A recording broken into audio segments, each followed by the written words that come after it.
역대하 말씀을 계속 보고 있습니다. GT를 계속 쫓아오고 계신 분들은 아마 연속성에서 보실 수 있을 것이고요. 왕들의 이야기가 기록되어 있는 역대상하, 한 사람의 인생을 평가한다라고 하는 것은 결코 쉽지 않은 것입니다. 성경은 그 인생들에 대한 평가들을 어떤 사건과 내용들을 통해서 집약해서 사실 보여주고 있죠. 그에 비한다면 여호사밧, 오늘 보게 될 여호사밧 왕은 다른 왕들에 비해서 상당히 긴 분량을 할애하고 있습니다.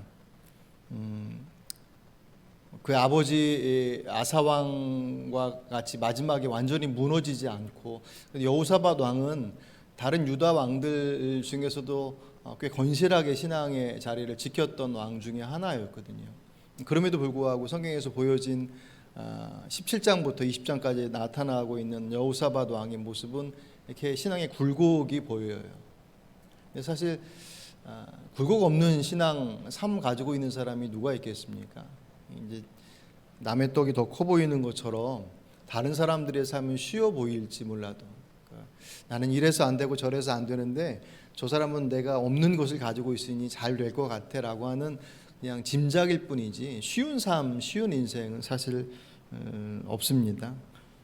그런 의미에서 삶도 신앙도 내 뜻대로 잘 되지 않는다라고 하는 것은 이미 우리가 경험해서 알고 있죠. 또 역으로 얘기한다면 뜻대로 되지 않는다고 해서 실망하거나 좌절하거나 포기하고 낙담할 필요도 없다라는 것이에요. 길게 보면 내 뜻대로 안 돼서 잘 된 일들이 종종 눈에 보이거든요. 그냥 우리 아쉬움 속에서는 뜻대로 안 된 그 일들이 기억되어져서 그렇게 됐으면 더 좋겠다라고 하는 우리들의 고집스러운 생각들이 머리에 이렇게 딱 강하게 남아 있을 뿐이지, 정말 이렇게 잘 뒤돌아서 보면 진짜 그때 내 뜻대로 안 되기를 잘 됐지라고 생각하는, 고백하게 되는 일들이 그렇게 어렵지 않게 보여집니다. 또 그런 시선을 가지고 다른 사람들을 본다면 우리가 그 삶의 모습들을 이해하는 데 훨씬 더 폭이 넓어질 것 같아요. 그러니까 나도 내 인생에 내 뜻대로 되지 않는 삶이 있잖아요. 내 마음도 내 마음대로 안 되는데 다른 사람들의 마음, 다른 사람들의 삶, 그들의 인생도 사실 다르지 않을 거라는 그 마음을 가지고 사람들을 바라본다면 그 관계를 이루면 훨씬 더 진솔한 관계를 이룰 수 있을 것이고, 혹 살아가다가 어떤 충돌과 부딪힘이 있어서 상처가 됐다 할지라도 그것을 풀어가는 데 있어서 훨씬 더 용이하지 않을까, 그런 거죠. 이제 도저히 상식적으로 이해할 수 없는 행동을 할 때 그렇게 보시면 돼요. 이 상처가 큰가 보다. 근데 거의 정확해요, 그렇게 보는 게. 그러니까 나도 내 안에 상처가 클 때 다른 사람들에게 이렇게 편안하게 표현하지 못하고, 왜냐하면 내가 아프니까, 그런 것처럼 상대방에서 내게 오는 말과 눈빛과 행동들이 날카롭다면 저게 나한테 무슨 억하심장이나 그렇게 보지 마시고 그 안에 가지고 있는 삶의 무게가 있음에 대한 것을 한 번쯤 보게 된다면 그 관계들은 훨씬 더 용이해질 것이다라고 생각이 되었습니다. 오늘 본문의 이야기는 같은 여러 왕들의 이야기를 기록하고 있는 열왕기 상하에도 기록되어 있지 않고 이곳에만 기록되어 있는 내용이에요. 19장에서 종교개혁, 하나님의 말씀에 다시금 그들을 자신과 유다를 정돈하고 난 이후에 가나안 지역의 연합군이 공격해 옵니다. 이게 단지 그냥 한번 쿡 찔러보는 것이 아니라 말씀을 보니까 작정을 하고 들어왔어요. 절체절명의 위기 속에서 여호사밧의 반응은 두려워해. 오늘 우리가 5절 말씀 봤지만 3절에 보시면 여호사밧이 두려워하여 여호와께 낯을 향하고 간구하고, 그러니까 이렇게 연합으로 들어오는 그들의 모습을 보고 여호사밧의 마음까지 겁이 덜컥 났던 거예요. 그러니까 어떻게 생각하면 그 정도 됐으면, 앞에 보여진 여호사밧의 인생의 영들을 보면 하나님께서 그의 삶 가운데 어떻게 일하셨는지를 성경에 기록될 만큼 그렇게 선명하게 보여주셨는데, 그 정도쯤 되면 그렇게 다가오는 문제 앞에 좀 담대하게 대응해도 될 법한데 그걸 보자마자 덜컥 겁을 먹었다라고 하는 것을 보고 이 사람 믿음 없네라고 생각할 수 있겠지만, 물론 그럴 수도 있겠죠. 하지만 성경은 그 현실 앞에 겁나서 덜컥 이렇게 마음이 떨어진 것처럼 그렇게 했다라고 하는 것 자체보다는 그리고 난 이후에 그의 행동을 훨씬 더 중요하게 여겨요. 그러니까 겁을 내지 않고 담대하게 거기에 반응하는 거 오케이, 중요하죠. 겁내지 않고 당당했는데 뒤에 가서 이상하게 틀어져 버리면 그게 더 문제인 것이고, 문제가 탁 터졌을 때 어떻게 해야 되지? 라고 하는 그 생각 속에 골몰해요. 온갖 잡생각이 들고 막 그런 과정들 속에서 그 뒤에 어떤 선택을 하느냐가 성경이 주목하고 있고 중요하게 여기는 부분들입니다. 어떤 이들은 그 두려움 때문에 도망하기도 하고 여러 생각하다가 그냥 포기하기도 하지만, 어떤 이들은 그 두려움 때문에 오히려 더 뭐가 더 중요한 것인지에 대한 것들을 보게 되는 계기가 되더란 말이죠. 문제를 만난다 그래서 다 신앙의 자리로 돌아오지 않습니다. 어떤 이들은 문제 때문에 도망가기도 합니다. 어떤 이들은 문제 때문에 정신 차려서 그 자리로 돌아오기도 하고, 오늘 본문은 그 두려워하는 여호사밧의 반응보다는 그 뒤에 보여지는 이런 것을 보면, 사실 우리들 스스로를 볼 때도 그래요. 우리가 신앙의 여정들을 살아가다 보면 이럴 때가 많이 있잖아요. 그러니까 성경의 이야기가 성경에 있는 사람들의 특별한 이야기가 아니라 사실 우리들의 얘기하고 별다르지 않거든요. 우리도 문제 만나면 겁이 나죠. 근데 그런 것도 자꾸 반복하다 보면 언제까지 이래야 되나? 라는 생각이 들 때도 있어요. 이쯤 되면 좀 담대하게 스스로를 바라볼 때도 그럴 필요 없다라는 거예요. 겁날 수 있습니다.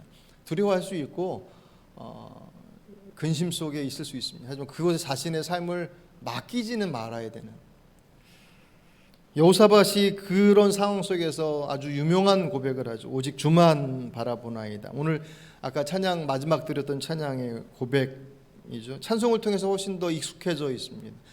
찬송을 모른다 할지라도 오직 주만 바라봅니다라고 하는 표현은 낯설지 않아요. 그런데 사실 이 본문, 이 수요일 날 말씀이었거든요. 새벽에 말씀을 묵상하고 설교를 준비하면서 들었던 생각이, 오직 주만 바라본다라고 하는 그 고백이,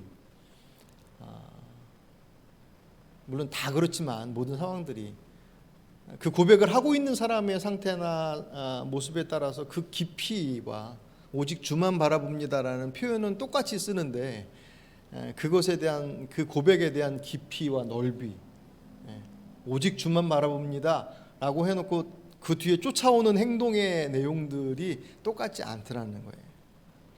어찌 보면 상당히 그냥 피상적으로 그냥 이렇게 수박 겉핥기식으로 오직 주만 바라봅니다라고 하는, 물론 그 안에는 뭐 기도도 있고 예배도 있고 우리 나름의 신앙의 고백들이 있겠죠. 하지만 그것이 내가 알고 있는 내 수준 속에서 오직 주만 바라봅니다. 그러니까 내 수준 속에서 해보니 오직 주만 바라봐도 잘 안 돼요. 그러니까 이제 오직 주만이 아니라 이제 다른 거를 찾게 되는. 그러니까 오직 주만 바라본다라고 하는 것에 깊이가 정말 성경에서 말씀하고 있는 것에 합당한 모습이냐라고 하는 것을 확인하기보다는 내가 해봤는데 잘 안 되는, 내 수준 속에서 신앙의 모습들을 결정을 해버리고 그럼 안 되니 다른 것을 찾아야 되겠다라는 판단을 갖게 되죠. 그것은 자연스러운 반응입니다. 그러니까 오직 주만이라고 하는 것을 붙잡았는데 제대로 잡았어요. 그러면 그는 다음부터 굳이 다른 데 가서 엉뚱한 짓 하지 않고 오직 주만 바라보는 것이 가장 온전한 길인 것을 이미 알았으니 그 길로 직행합니다. 여기저기 들리지 않아요. 그곳에 있는 것이 가장 온전하다라고 하는, 그 디자인 쪽에서 일하시는 분 중에 그 윤선 디자인이라고, 그 직분은 잘 모르겠어요. 집사님이신 권사님이신지. 이분이 이제 디자인 관련 쪽에 일을 하시거든요. 근데 제가 그 블로그죠. 블로그에 그 앞에다가 뭐라고 이렇게 해놨냐면 디자인으로 하나님을 예배하라. 저 그 구호를 딱 보고 나서 이분이 뭘 좀 아는 분이구나라고 생각이 됐어요. 디자인으로 하나님을 예배하라. 자신은 디자인으로 먹고 사는 사람이거든요. 그러니까 자신의 삶 속에서 자신이 잘하는 그것을 가지고 하나님을 예배한다. 정말 그 신앙의 고백이 아주 선명하게, 그분이 지은 작곡한 곡이 하나 있더라고요. 하나님은 늘 옳습니다. 나중에 기회가 되면 한번 배우죠. 되게 단조로운 곡이에요. 근데 가사의 내용을 보면 그 삶의 고백이 그대로 들어가 있는. 남편이 오면 뇌종양을 앓고, 제가 그 내용을 다 보지는 못해서 그냥 겉에 이제 나와 있는 제목만 봤는데, 남편이 뇌종양을 앓다가 이제 치유함을 받았나 봐요. 거기에다가 제목을 뭐라고 했냐면 남편의 뇌종양은 축복 덩어리였습니다. 뭐 그렇게 붙여놨더라고요. 아마 그 삶의 여정들이 그 안에서 사실 이제 소개됐을 거라고 생각이 되었습니다. 오직 주만 바라본다라고 하는 것에 대한 고백, 그 고백이 과연 어떤 의미를 갖느냐라고 하는 것을 오늘 본문 여호사밧을 통해서 좀 보려고 해요. 정말 오직 주만 바라본다라는 것이 어떤 의미를 가지고 있는지, 그리고 그것이 어떤 결과를 낳는지를 바라보면서 우리가 여호사밧이 처했던 상황을 우리가 똑같이 당하지는 않겠죠. 우리가 왕도 아니고 그 시대와 모든 것들이 다 다르니까. 하지만 그가 맞닥뜨렸었던 인생의 문제, 딱 보자마자 겁이 덜컥 나서 이거 어떻게 해야지? 라고 생각되어질 만한 문제 앞에 탁 섰을 때 그가 선택했던 오직 주만 바라봅니다 라고 하는 그 선택이 오늘 말씀을 통해서 이런 거구나 라고 하는 것들을 보면서 오늘 우리들의 그 겁을 덜컥 나게 만드는 문제 앞에서 그렇게 반응할 수 있고 또 그 열매를 거둘 수 있는 여러분의 삶이 되시길 주의 이름으로 축복합니다. 첫 번째 모습은 여러분들 늘 말씀드리면 또 뻔한 답이다라고 하시겠지만 오늘 본문은 그가 제일 먼저 그 문제 앞에 겁이 덜컥 났지만 그 덜컥 난 곳에 주저앉아 있지 않고 하나님 앞에 나와 기도하는 장면을 볼 수가 있습니다. 3절 말씀에 그가 말씀드렸던 것처럼 두려움 때문에 주저하지 않고 하나님 앞에 기도하며 백성들에게는 뭘 얘기했냐면 금식을 선포해요. 온 백성들이 거기에 전폭적으로 쫓아옵니다. 그래서 함께 금식에 동참하고 하나님 앞에 간구를 합니다. 늘 말씀드리지만 금식은 내 목숨 걸고 하나님, 제가 이 사안을 맡겨드리니 주님 책임져 주셔야 됩니다 라고 하는, 좀 쉽게 표현하면 협박이 아닙니다. 안 들으시면 저 죽습니다.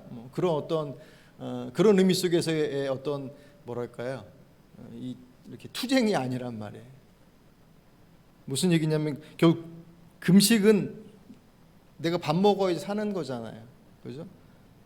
곡기 끊겠다라고 하는 것은 곡기 끊고 이루어지는 모든 일은 내가 내 힘으로 밥 먹고 힘내서 일해야지 될까 말까 한 것이 인생의 삶인데 밥 안 먹고 이제 그 일들이 되어지는 것을 전적으로 맡겨드립니다. 그것은 이제 앞으로 되는 일은 제가 하는 일이 아니라 주님께서 하시는 일입니다. 예. 그러니까 금식은 결국 전폭적인 그분을 향한 의지의 가장 적극적인 표현입니다. 그러니까 이건 실력 행사가 아니라는 거예요. 뭐 애들이 마치 자녀들이 사달라는 거 부모님이 안 사주니까 안 먹어 그러고 버팅기는 것처럼 부모에게서 자녀가 가지고 있는 위치 자체가 맡겨놓은 것도 없으면서 당연히 달라듯이 요구하잖아요. 그런 것처럼 그렇게 버팅기면 부모가 알아서 이렇게 나중에는 고개 숙이고 들어올 것을 아는 뭐 그런 의미 속에서의 그 실력 행사가 금식이 아니라는 거예요. 전적인 포기입니다. 그러니까 그것은 결코 자랑일 수 없는 거예요. 그냥 완전하게 그분 앞에 맡겨드린다라고 하는 것에 대한. 그래서 전적인 포기는 전적인 의존, 그분을 의지하는 것을 의미합니다. 여기서 말씀하고 있는 기도와 금식, 하나님 살려주십시오라고 기도하지만 주께서 만약 불러가신다면 네, 가는 게 맞습니다 라고 인정하는 이 장면을 여러분 다니엘서 3장에 보시면 다니엘의 세 친구가 우상에게 절하지 않는다라고 하는 것 때문에 불구덩이 앞에 이렇게 서요. 그러면서 나중에 그 유명한 고백을 하잖아요. 하나님 살려주실 줄 믿습니다. 하지만 그리 아니하실지라도 왕이요, 우리가 왕의 신들을 섬기지도 아니하고 왕이 세우신 금신상에 절하지도 아니할 줄을 아옵소서. 예. 주 앞에 맡겨드립니다. 하지만 하나님께서 책임져 주실 거 분명히 믿지만 혹시 하나님께서 이 상황 속에서 살려주지 않으신다 할지라도 그거 뭐 그러면 여기서 우리의 삶이 여기서 끝인 것이지 금신상에게 절할 수 없습니다라고 맡겼던 그의 고백과 같은 맥을 하고 있습니다. 그럴 때 오늘 여호사밧이 하나님 앞에 그 상황의 절박함을 이렇게 표현해 12절을 좀 같이 보실까요? 12절, 13절 같이 읽습니다. 우리 하나님이여 그들을 징벌하지 아니하시나이까 우리를 치러 오는 이 무리 큰 무리를 우리가 대적할 능력이 없고 어떻게 할 줄도 알지 못하옵고 오직 주만 바라보나이다 하고 유다 모든 사람들이 그들 아내와 자녀와 어린이와 더불어 여호와 앞에 섰더라. 아멘. 네. 능력도 없고 뭘 해야 될지도 모르고 그래서 주님만 붙잡습니다 라고 하는, 지금 그 상황이 얼마나 절박한 상황인지 지금 당장 전쟁을 코앞에 두고 있습니다. 그는 하나님 외에 다른 대안을 생각하고 있지 않아요. 그런데 앞뒤를 좀 보면 여호사밧의 상황이 그렇게 바닥이냐 할 때 그렇지 않거든요. 나름 그래도 신앙적인 면에 있어서나 실질적인 왕으로서의 어떤 역할들을 감당할 때 그의 모습은 그렇게 아무것도 없어서 정말 손가락 빨아야 되죠. 그 정도의 그 바닥에 있는 상태가 아니에요. 그런데도 불구하고 여호사밧이 그 상황 속에서 마치 아무것도 없는 것처럼 뭘 해야 될지도 모르고 할 수 있는 능력도 없고 할 줄도 모르고 뭐 해야 될지도 모르겠고 주님만 의지합니다. 아마도 이제 그들에게 다가왔었던 그 연합군의 영향이 있었을 거라는 생각이 들어요. 거기에 하나 우리가 볼 수 있는 팁이 뭐냐면 나중에 이 전쟁이 승리로 유다의 승리로 끝나요. 근데 그 승리를 거두고 난 이후에 전리품을 거둬요. 전쟁에 왔던 적군들의 가지고 있었던 전리품들을 이제 수거를 하는데 그 전리품의 품목에 뭐가 있냐면 역대하 20장 25절 보시면 여호사밧과 그 백성이 가서 적군의 물건을 취할새 본즉 그 가운데 재물과 의복과 보물이 많이 있는 거로 각기 취하는데 그 물건이 너무 많아 능히 가져갈 수 없을 만큼 많으므로 사흘 동안 취하고, 전리품을 거둬들이는데 얼마나 많았는지 사흘 동안 거둬야 될 정도로 많았다는 거예요. 근데 사흘 동안 거둘 만큼 많았다라고 하는 것도 사실은 좀 이해가 잘 안 되는데, 전리품의 내용을 보면 뭐냐면 재물과 의복과 보물이 있어요. 전쟁으로 온 사람들이 재물과 의복과 보물은 왜 가지고 왔을까요? 그러니까 이들은 지금 전쟁만 목적이 지금 여기가 아예 그냥 거주지로 삼으려고 온 거예요. 완전히 작정을 하고 온 사람들이에요. 뭐가 그렇게 바빴는지 이겨놓고 데리고 와도 될 텐데 다 데리고지 않았겠죠. 하지만 그들에게서 거둘 수 있는 재물과 의복과 보물이라고 하는 전리품이 그 정도로 많을 정도로 그들은 그 전쟁에 올인한 거예요. 아마 그것에 여호사밧이 기가 죽었을 수도 있어요. 그들은 이미 그냥 이겨놓은 것이다라고 결론을 내리고 왔을지도 모르겠습니다. 어쨌든 여호사밧의 그들을 향한 반응은 오직 주만 바라보는 것, 그거 외에는 할 게 하나도 없었다. 그 고백에 하나님께서 응답을 주십니다. 우리도 이렇게 빨리빨리 응답을 주시면 좋을 텐데 바로 응답을 주시길 15절 읽어보실까요? 야하시엘이 이르되 온 유다와 예루살렘 주민과 여호사밧 왕이여 들을지어다. 여호와께서 이같이 너희에게 말씀하시기를 너희는 이 큰 무리들로 말미암아 두려워하거나 놀라지 말라. 이 전쟁은 너희에게 속한 것이 아니요 하나님께 속한 것이니라. 아멘. 17절도 같이 보실까요? 이 전쟁에는 너희가 싸울 것이 없나니 대열을 이루고 서서 너희와 함께한 여호와가 구원하는 것을 보라. 아멘. 이 전쟁은 너희 전쟁이 아니라 내가 하는 거다. 너희들은 구경만 해라. 그런 거죠. 근데 이 장면을 보면서 그런 생각이 들어요. 만약에 여호사밧과 백성들이 하나님 앞에 그렇게 금식하며 하나님 저희들이 할 수 있는 것도 없고 뭘 해야 될지도 모르겠고 오직 주님만 바라봅니다. 좀 어떻게 해야 됩니까? 그 기도의 내용에 보면 성전에서 기도하는 거 들어주신다고 하지 않으셨습니까? 그 내용도 있어요. 솔로몬이 성전을 짓고 나서 하나님 앞에 기도할 때 하나님 이곳에서 기도하는 것들 들어주십시오 라고 그랬거든요.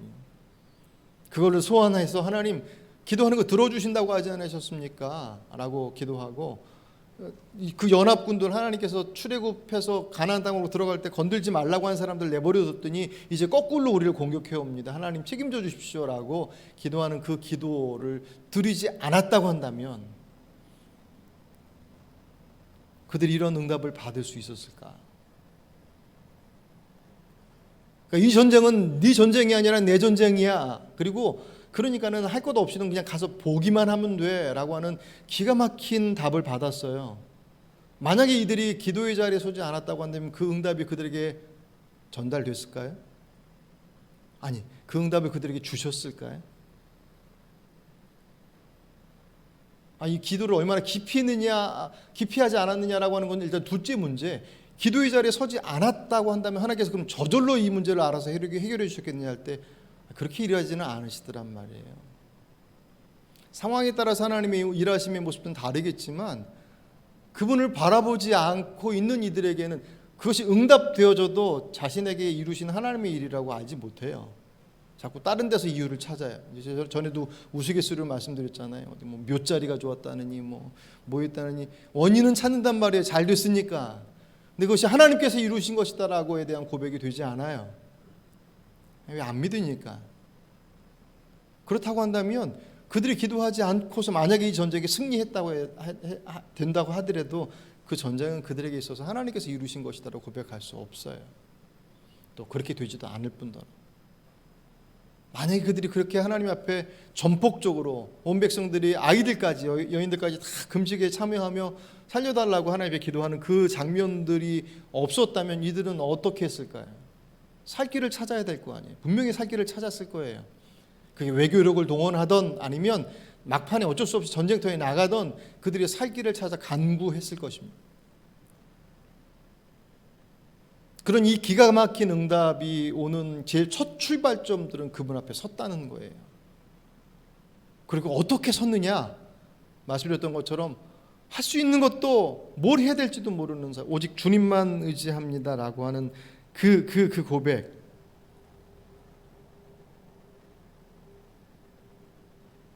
그냥 종교적인 어떤 묘사, 어구로서 드려지는 것이 아니라 그의 중심 속에서 드리는 주님 외에는 길이 없습니다. 하나님께서 거기에 대해서 뭐라고 답하셨다 그랬어요? 야, 걱정하지 마라. 내가 한다. 너희들은 보기만 해. 그리고 그 응답을 받고 나서 18절과 19절을 같이 보실까요? 여호사밧이 몸을 굽혀 얼굴을 땅에 대니 온 유다와 예루살렘 주민들 여호와 앞에 엎드려 여호와께 경배하고 그핫 자손과 고라 자손에게 속한 레위 사람들은 서서 심히 큰 소리로 이스라엘 하나님 여호와를 찬송하리라. 아멘. 그들이 하나님을 찬송했다고 그랬습니다. 전쟁의 코앞에 두고 있는 상황 속에서 그들이 하나님을 찬양했다고 그랬습니다. 예배했어요. 지금 언제 전쟁이 시작될지도 모르는데 그들이 밖에서 봤을 때 미쳤다고 그랬을 거예요. 뭐라도 준비해야 될 상황 속에서 지금 그렇게 한가하게 지금 예배나 드리고 있을 때야? 라고 얘기할 법한 그런, 밖에서 보면 그럴 상황 속이지만 그들의 고백은 주님의 응답에 대한 최고의 반응이었습니다. 뭐예요? 아멘인 거예요. 정말로.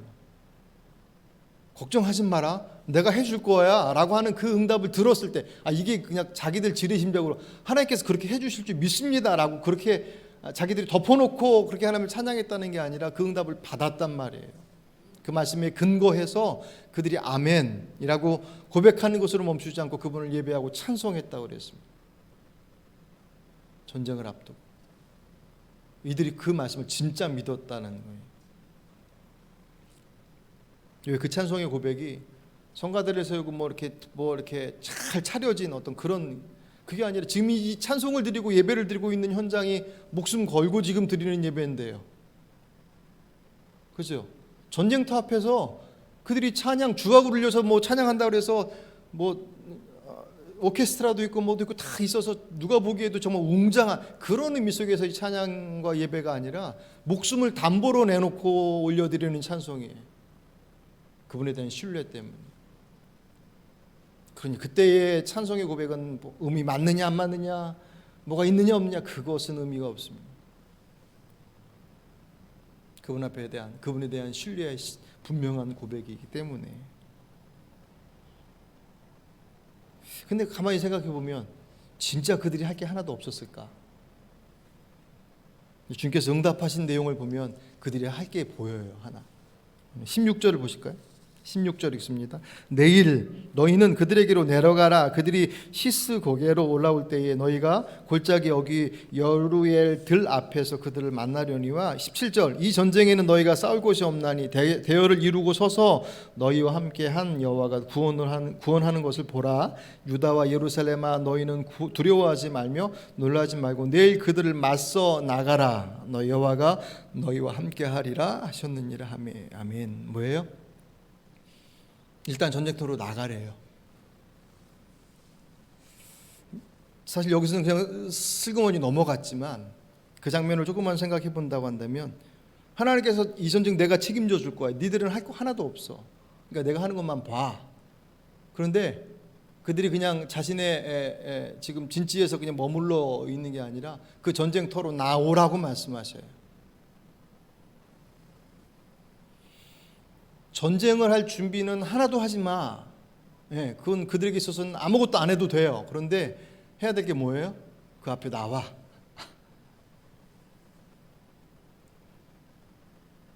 당연히 그 정도는 해야 되지 않느냐. 당연하지 않아요. 왜냐하면 만약에 그 자리가 정말 그분을 신뢰하는 자리가 아니라고 한다면 말 그대로 무방비 상태로 나가는 거란 말이에요. 전쟁 준비를 해놓고서 지금 싸워서 준비를 해놓고 싸워도 이길까 말까 하는 상황인데 아무것도 준비하지 않고 하나님께 책임져 주신다고 하니까 그 말씀을 듣고 전쟁터 전면에 서라고 말씀하십니다. 자신들을 보호할 수 있는 어떤 다른 대책도 강구하지 않은 상태에서 전장에 선다는 건 자살 행위와도 같죠. 인간적으로 본다고 한다면 그것이 이스라엘 백성들이 해야 할 일이었어요. 사실은 이런 모양은 성경 하나님께서 일하실 때에 거의 비슷한 패턴들이에요. 그러니까 그 전쟁터와 전혀 상관없는 것들을 요구하시는. 대표적으로 여리고성 함락할 때 그 여리고성을 무너뜨리기 위해서 그들이 했던 행위가 과연 여리고성이 무너지는 것과 무슨 연관이 있습니까? 전혀 연관성이 없어요. 일주일 동안 한 바퀴 돌다 마지막에 7일째 되는 날 7바퀴를 돌아서 총 13바퀴를 돌고 함성을 지른 것이 그들이 한 모든 행위의 전부잖아요. 그것이 여리고성이 무너지는 것과 직접적으로 무슨 관계가 있습니까? 아무런 관계가 없어요.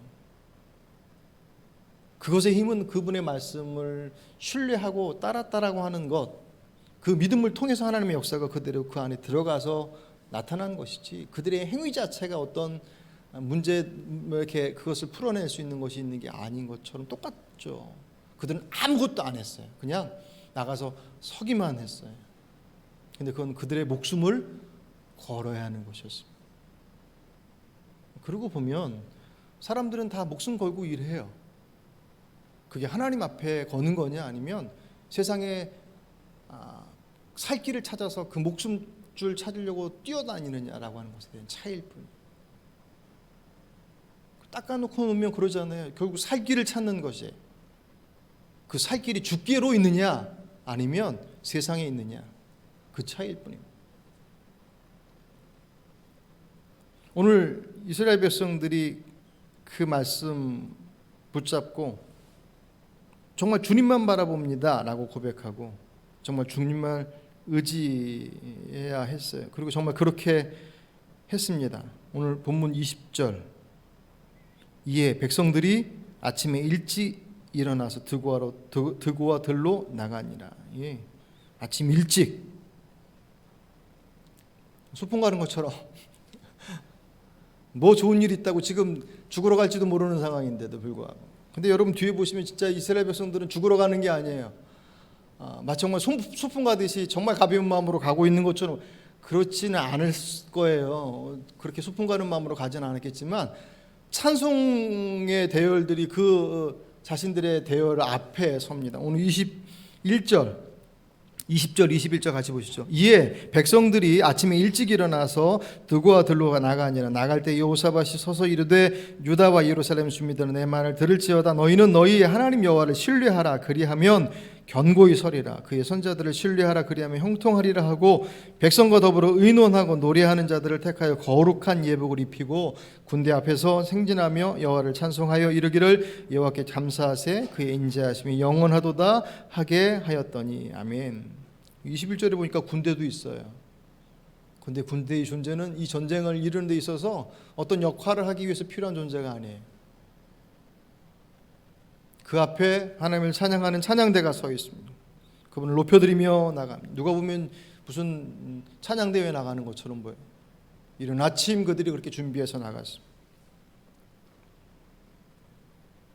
그들이 얼마나 하나님을 온전하게 신뢰했는지를, 그들의 기도와 그들의 찬송이 그냥 우리가 일반적으로 생각하는 기도와 우리들이 얘기하는 찬송, 우리들이 드리는 찬송과 과연 같은 맥락과 같은 깊이겠느냐 할 때 전혀 다를 거예요. 같은 곡을 올려드린다 할지라도 그 속에서 누리고 있는 그분을 향한 높여드림의 모습들이 똑같을 수 없죠. 그때 얼마나 놀라운 일들이 시작된 22절, 그 노래와 찬송이 시작할 때, 이 시점이 대단히 중요해요. 그 노래와 찬송이 시작될 때 하나님께서 일하실 것을 기대하며 그 전쟁터 속에서 창과 칼이 아니라 찬송으로 나가는 그 자리, 그 노래가 시작될 때 여호와께서 복병을 두어 유다를 치러 온 암몬 자손과 모압과 세일산 주민들을 치게 하심으로 그들이 패하였으니. 아멘. 예. 여기 복병이 등장하는데 이스라엘 백성들이 지금 하나님만 온전히 의지한다고 했고 따로 지금 딴 주머니 찬 게 아니에요. 이 복병은 이스라엘이 준비한 복병이 아닙니다. 그 내용을 이렇게 23절까지 이렇게 내용을 정리해서 보면 그 복병은 그들 안에서 서로 자중질환이 이루어진 거예요. 이스라엘 백성들은 하나도 전쟁에 대해서는 준비하지 않고 손 하나 대지 않고 그 안에 있는 이들이 전멸했습니다. 남유다를 새로운 거주지로 생각하고 다 보따리 싸갖고 왔던 그들이 그곳이 어디가 무덤이 되었어요. 무덤의 골짜기. 그런데 그 무덤의 골짜기가 이스라엘 백성들에는 어떤 골짜기냐, 브라가 골짜기. 이 브라가라고 하는 뜻이 뭐냐면 축복의 골짜기. 누구에게는 그 자리가 죽음의 골짜기, 무덤이 됐다면 누군가에게는 그 자리가 축복의 골짜기가 됐더란 말이에요. 똑같은 자리. 이스라엘의 역사 속에서 이런 전쟁의 모습을 기록한 곳이 있을까 싶습니다. 전쟁터가 축복의 현장이 됐다. 그들이 하나님 앞에 올려드린 찬양의 자리, 예배의 자리가 그 모든 것들을 이루는 데 있어서 아주 중요한, 하지만 그것은 단지 그냥 종교적 행위가 있었기 때문이다라고 하는 겉으로 드러난 행위 자체의 능력이 아니라 그것을 통해서 그들이 얼마나 하나님을 신뢰했는지, 오직 주만 바라봅니다라고 하는 것에 대한 무게가 그 찬송과 그 고백 안에 그대로 다 들어가 있습니다. 그리고 그 찬송과 그 고백과 그 기도는 그들의 목숨을 건 예배였습니다. 그죠? 만약 여호사밧이 하나님 앞에 그 두려움 가운데 처해서 기도하지 않았다고 한다면, 자기의 방식대로 만약에 이 일들을 추진했다면, 혹시 승리를 했다 할지라도 이들이 이루었던 승리와 같이 그들에게 아무런 손 하나 들지 않고 하나님께서 이루신 그 승리의 모습을 이룰 수 있었겠느냐 할 때 천만에요. 지금 전쟁 자체가 그들에겐 승산이 없다라고 하는 것이 판단될 만큼 완전히 바닥인 상태에서 전쟁을 치렀다고 한다면 승패를 말할 것도 없거니와 혹시 승리했다고 할지라도 그 전쟁에 희생 없는 전쟁으로 그 승리를 이끌어갈 수 있겠느냐 할 때 불가능하죠. 안 되는 것입니다. 이 장면을 보시면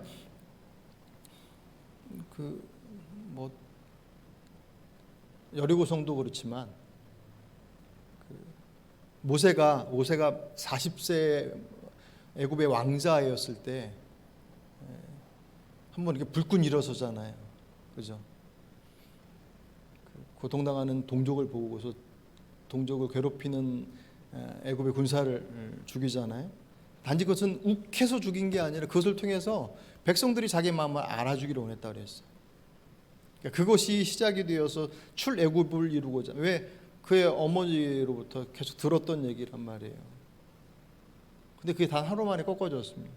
그리고 40년이 지나고 난 이후에 80이 된 모세를 통해서 하나님께서 그 출애굽을 이루시잖아요. 그죠? 만약에 모세가 그 40세 때 나름 가지고 있는 자신의 그 세력과 이스라엘 백성들과 함께 출애굽을 단행했다고 한다면, 나중에 40년 이후에 하나님께서 그때라고 말씀하신 그때의 홍해를 건너며 이루었던 그 출애굽의 결과들을 내놓을 수 있겠냐 할 때 못 내놓죠. 내놓을 수 없죠. 불가능하죠. 마치 오늘 본문에서처럼 그때 애굽 사람들한테 이것저것 많이 빌려 이것 좀 달라고 해서 다 받아서 그거 한몫 챙겨서 나가요. 애굽 사람들이 주면 못 받을 거 알면서도 줘서 보내요. 왜? 10가지 재앙, 첫 번째부터 10번째 재앙, 마지막 장자의 죽음을 경험하고 나서는 도저히 저것도 우리하고 함께 할 수 없다라고 판단하고 밀어내버립니다. 가지고 있던 거 달라는 거 다 줘서 보내요. 만약에 모세가 40세에 불끈 자신의 방식과 자기의 계획들을 통해서 그 일들을 이뤘다고 한다면 과연 그 결과가 하나님께서 이루신 결과와 비교할 수 있겠느냐 할 때 비교할 수 없습니다.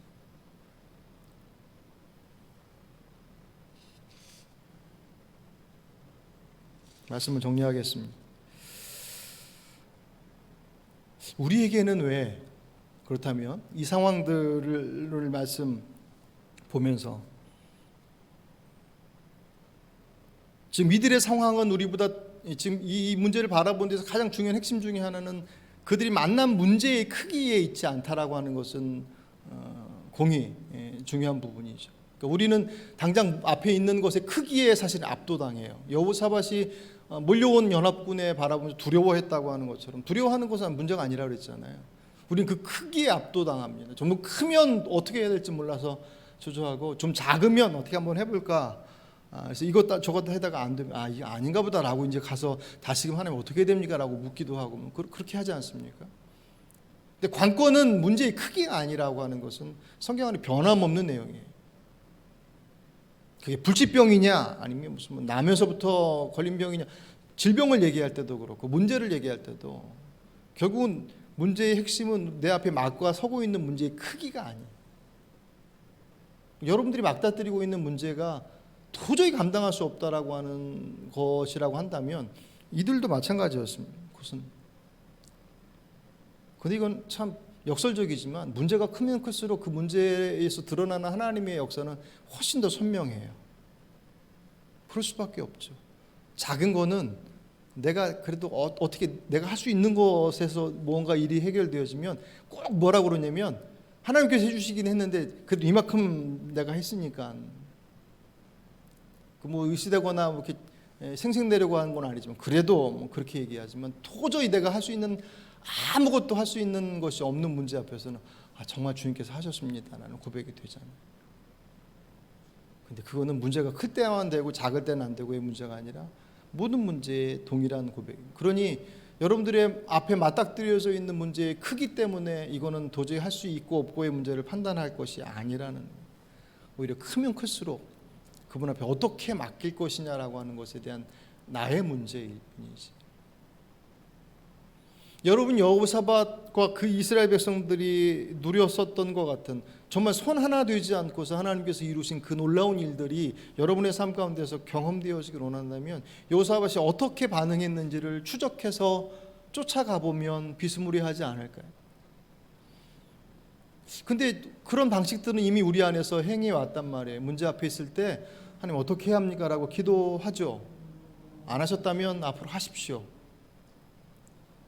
근데 그 기도의 내용들이 그냥 해봤는데 잘 안 되던데요 라고 하시는 것으로 종결하지 마시고 그 기도의 깊이가 오늘 여호사밧과 그의 백성들이 했던 것처럼 주님 저희들이 할 수도 없고 뭘 해야 될지도 모르겠습니다. 주님만 의지합니다 라고 하는 그 표현을 쓴 것이 아니라 그 표현 안에 그들의 생명이 들어가 있었다는 거예요.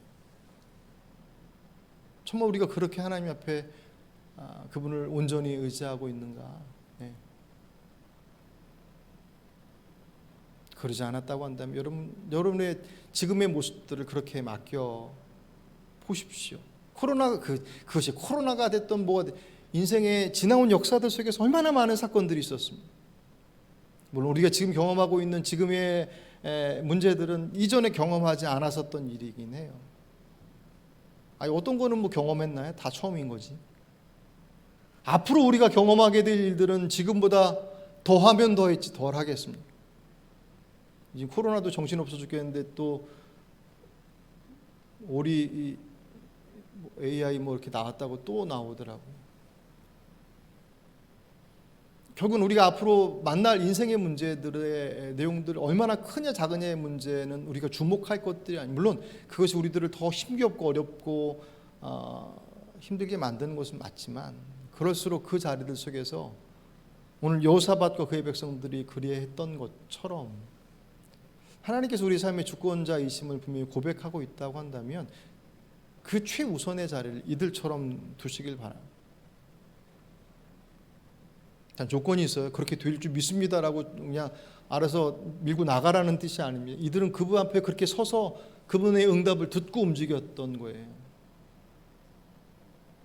믿음이 있다고 그래서 뭐 베드로가 무리를 걸었으니 저도 걸을 줄 믿습니다. 그러고 무리로 걸어가면 걷겠습니까? 응답이 오면 주님께서 오라라는 말씀 듣고 베드로도 갔으니 걸어갔지, 오라는 말씀도 없었는데 걸을 줄 믿습니다라고, 그건 내 확신인 거지 주님께서 주신 말씀은 아니고, 그것이 선명하다고 한다면 우리들의 문제의 크기는 그 크기 때문에 하나님의 살아계심을 더욱더 선명하게 경험할 수 있습니다. 코로나19의 상황이, 아니 그 이후에 이 땅의 변화들이 우리에게 얼마나 크게 다가올지 사실 상상도 짐작도 잘 안 됩니다.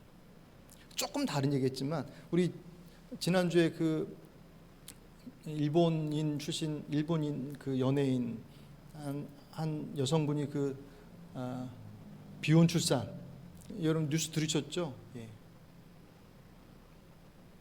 거기에 의외로 그렇게 출산한 것에 대해서 30% 정도는 오케이 그럴 수 있어 라고 답해요. 우리나라 여성 20대에서 30대의 미혼 여성들 중에서 결혼해도 아예 안 낳을 거예요 라고 답한 사람이 61%예요. 앞으로 이후에 한국 사회뿐만 아니라 이 땅이 어떤 모습들로 바뀌어질지는 짐작이 잘 안 돼요. 이 문제가, 오늘 본문의 문제가 전쟁의 문제이기 때문에 그런 문제만 그렇지 않은 걸 아시지 않습니까? 우리가 저와 여러분이 맞닥뜨리고 있는 삶의 그 아주 소소한 것으로부터 해서 그 삶의 자리가 막 휙 바뀌어지는 그 큰 문제의 줄기들 속에서도 변함없이 오늘 이들이 가지고 있었던 이 모습들을 기억하시고, 오늘 여러분들이 일상으로 드려지는 그 기도의 자리와 또 우리가 매주마다 올려드리는 그 찬송의 자리가 그냥 내가 알고 감격해서 감동하는, 내가 좋아하는 찬송으로서가 아니라 정말 그분 앞에 그분을 인정하고 그 인도하심들을 구하는 그런 예배자가 되시길 주의 이름으로 축복합니다.